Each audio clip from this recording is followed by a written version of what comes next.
লাইফটো কিমান চেঞ্জ হৈ যায় ন ক'ত আগতে এটা শালিকা দেখিলে দিনটো বেয়া আৰু জোৰা শালিকা দেখিলে দিন ভাল সেই দিনৰ পৰা এতিয়া এজন ব্যক্তিৰ ফোন কলে বা মেছেজে ডিসাইড কৰে যে আমাৰ দিনটো ভাল যাব নে বেয়া যাব হয়নে আগতে বগৰী গুটি বা কমলা গুটি বা নেমু গুটি পেটত সোমালে আমাৰ ভয় যে পেটত গছ উঠিব এতিয়া আমাৰ ভালপোৱা মানুহজনে কিবা বেয়া বস্তু খাইছে যদি খাইছে কি হ'ব ঠিকে ঠিকে ঘৰ পাবনে নাই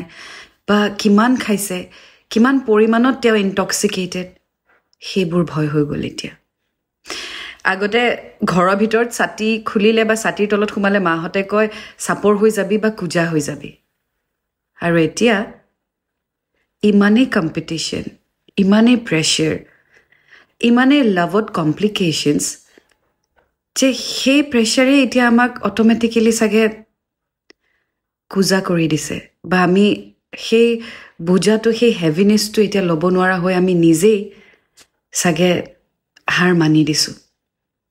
সো চাওকচোন লাইফ কিমান চেঞ্জ হৈ যায় কেনেকৈ চেঞ্জ হৈ যায় আৰু আমাৰ ভবা আমাৰ চিন্তাধাৰাবোৰো কেনেকৈ সলনি হৈ যায়